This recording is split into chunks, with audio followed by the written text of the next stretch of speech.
Tell me, darling, could we run away? We could hide away by the cactus desert blue. I can see it just a mile away from this crowded place. I could lay there next to you. So welcome back to another episode of our channel, Best Freaking Friends Forever. So we are continuing our West Virginia theme this week too. And so we're talking about St. Bernard Church and Cemetery today on Loveberry Ridge in Lewis County. So we went, and it's basically a wood church or wood-sided church that sits on a hill on a one-lane road. It was built and started and finished, and services began in 1910. And many of the graves in the cemetery are from the late 1800s. So we did see a couple from, I think there was one from 1841 to like 1928, I think. There was one that we saw. Yeah, some really old ones, and we have lots of footage and lots of photos to share with you too from this. Because we actually went up there today and checked it out. It's really pretty. If you ever get a chance to go that way, just type in your maps, Loveberry Church, it'll take you right there. Yeah, so most of the parishioners too that went there were Irish Catholic, so that it was a Catholic church. And the reason it's up on a hill, if we know anything about West Virginia, is that we have a lot of hills. And in West Virginia, most of the churches are built, cemeteries are built on high ground, because not only do they feel like they are closer to God if they're up on a mountaintop, but they also did it for mostly flooding, so that the graves would not be disturbed from flooding. So they built on that's why you see a lot of the churches on hills and a lot of the cemeteries on hills. And it's actually in the National Registry for Historical Places. It's in the inventory for that. It's a rectangular gable roofed 1-story frame structure with a 2-story entrance bell tower. The simple but well carpentered features of the one-room church are Gothic in design. The lumber and interior woodwork were milled from local timber stands. The principal decorative elements of the building are the 10-pointed arch, stained and leaded glass windows, which contain dozens of rectangular leaded cames surrounding marbleized glass panes in hues of green and yellow. It's a beautiful church, and we actually have a girl, Angie and Ron, got married there, and they're letting us share their video. They're letting us share their picture on our video today, and I'll share that now. It's very pretty in there, and you can see the Gothic style carried throughout inside the church. And thank you very much for letting us borrow that photo. It's very pretty. I think you said homecomings, reunions, that sort of thing. There's no air conditioning. That was what Angie had said. There's no air conditioning, so it sounds like you might have a pretty hot gathering if you do go up there. Well, and that's something that we talked about too on the opposite end. Because you don't think about it being so high up. This church is on a hill. It really truly is. Mm-hmm. And we talked about that when we got there. It was just amazing how, because we started thinking, okay, you think about the 1800s or 1910 even, we didn't have, there were horse-drawn buggies, things like that, in the snow and in the winter months. And we're West Virginia, so we had snow. Mm-hmm. Especially higher up like that. Yeah, exactly. Yeah. I don't know. It's just amazing how people got there. Mm-hmm. And then, of course, we tried to find the location of the Monsignor's house, Monsignor Quirk. I think we found remnants. We didn't see pieces of it. Or parts of it, but there was pictures and videos. Yeah, so there's stones just kind of scattered throughout that we could see up there. There's a little building, and then a little ways, maybe not even a foot away from that, it does look like a cellar. You probably saw a good foot and a half of concrete that was sticking up out of the ground, and you could tell it went down in, and that had to have been the cellar. Now, the only weird thing that we saw from today was I kept trying. So there was the cellar, and then behind it there's a little, what do you say, 4x4 building kinda. It wasn't big. There was an opening where you could walk in. We couldn't get back to, because there was so much foliage that had grown up. You couldn't really get back in there because I was afraid to step on something just didn't seem safe. So anyway, we were trying to get footage, and I kept panning around trying to get this building, and I could never see it on my camera. And I kept thinking, maybe it's the light. And I said, Shelley, can you try to get it? So she put her phone and she was doing it or whatever. Well, when we went to go sit down and eat, we were looking at it, and that building wasn't there. No, you couldn't see it, and the lighting did not look like that was the issue to me. Not on your end, no. No. And it's creepy. It like after the picture does. The picture has it. Yes, the picture has. You can see it clear as day in the picture of the same area because you can see the concrete slab that has, that's very thick. Yeah, we'll definitely share it. That was, to me, was very weird because that building was clearly there, but you could not see it in the video. If somebody notices something else that we can't notice, then please let us know. Maybe we're just being crazy. Yeah, and I've got some pictures of at the very base. So like the church sits a little bit below, not much. So like the Monsignor's house where he had dwelled was just a little bit above the church. So you could kind of look down and keep an eye on things, but it wasn't far. Definitely, roll out of bed, walk to church type of thing.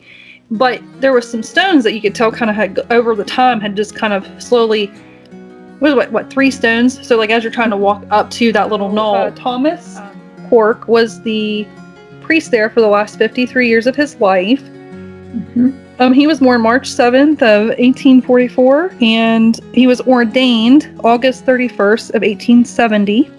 And then he died September 12th of 1937. And he was loved by the community. They really adored him, really. Well, to be a priest, because I think he died at what is he, 92? Yeah, it says it passed in 1937 after serving the parish for over 39 years, passing at the age of 92. So think about that, too.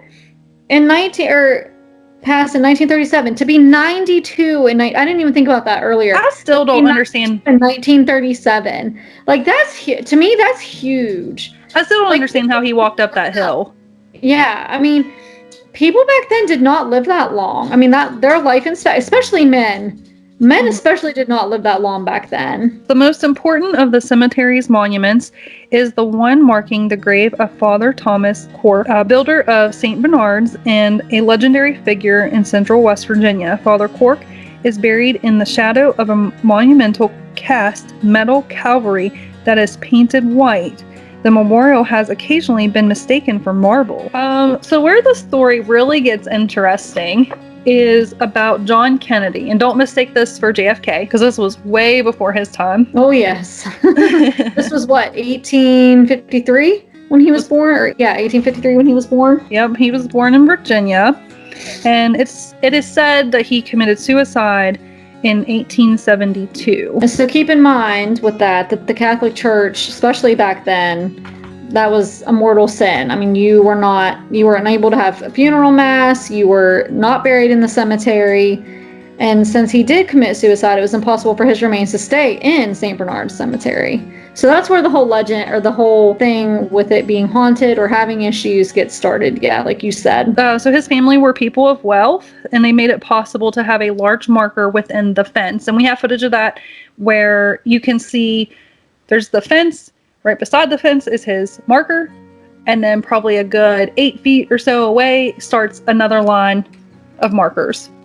So it's just awkward. It's definitely separated from everybody else. Yeah, you definitely you can't mistake in it, for sure. Like, if you didn't know the story, you were like, why is this one just like over here, away from everybody? You would wonder. So his marker was within the fence. He was buried in the small bank along the road outside the fence. So that's where his remains are. John now struggles with the fact that he was buried outside the sacred ground of the church and without the holy blessing of the priest. Some say John roams the area. He is always looking for a way back into the good graces of the church and his family. People have claimed to see a dark shadow, and at night during certain times of the year, the windows glow as if lit by candlelight. People have also said that the front and the back gates of the church will open and close on their own, even though both gates to the property have latches. Yeah, we saw the two gates out front. Like, there's one that's bigger so a mower can get back in there, and then there's a smaller one where a person can walk through. And those were even kind of like tied down to where they couldn't, even if that's true, for them to sway, there's no way that they could. they might, shake a little or something. And we went behind, and we think, because it says private property, and maybe somebody else would know this, that they do allow people to go on there, but we just didn't feel right doing it. But in the back, there's an open gate. And we think just because it was recently Memorial Day, they left that open for family to go in and place flowers, because there was some flowers still laid there. Mm-hmm. And Shelley had noticed a marker that was as recent as 2003. So they're still letting people bury their family up there. So it's also like when going back to Monsignor Quirk, the happenings at the church are because of him and his ongoing battle with basically John Kennedy and him trying to keep him off the property, and that he's protecting the church, and his ghost will not allow anyone who enters the church to remove anything that belongs to his church. The story goes that nothing from hymnals to Bibles can be removed from the church by anyone who is not approved by the watchful ghost.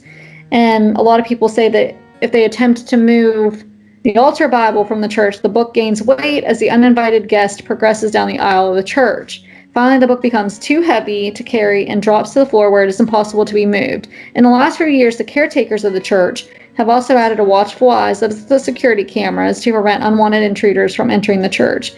So it's officially closed now, and no services are being held, but they do allow, they do open for the church or for the summer, and do let, they have some homecoming events and even weddings at the remote location. Yeah, when we were up there, I didn't sense anything or feel anything. If anything, it felt very peaceful up there, just real quiet and peaceful and just calm. And it was a beautiful day too. We got some really good photos. Yeah, we couldn't have asked for better weather. I didn't see anything, didn't hear anything, nothing like that. And a lot of people say that they've seen stuff, people told me personally, it's definitely haunted up there. We did not witness any of that. No, but we were also there at 10 o'clock in the morning. So they might have been asleep. I think maybe if we would have, who knows? Maybe if we would have waited and gone, maybe something, who knows? Right. And plus, we didn't go inside, and we didn't try to take a Bible or a hymnal. So yeah, we didn't try to anger anybody. We didn't agitate. Let's just say that. Right. We were very respectful. That was St. Bernard's Church and Cemetery on Loveberry Ridge. Mm-hmm. Let us know if you have any stories, if you have family members buried there, anything like that. Is there another church that you're interested in that you would like for us to go visit, or another historical location that you would like us to go visit? We've actually talked about the Insane Asylum, because that's also in Lewis County. It's big place to look at. I am Tiffany. This is my BFFF Shelley. Join us next time, friends, for another great episode.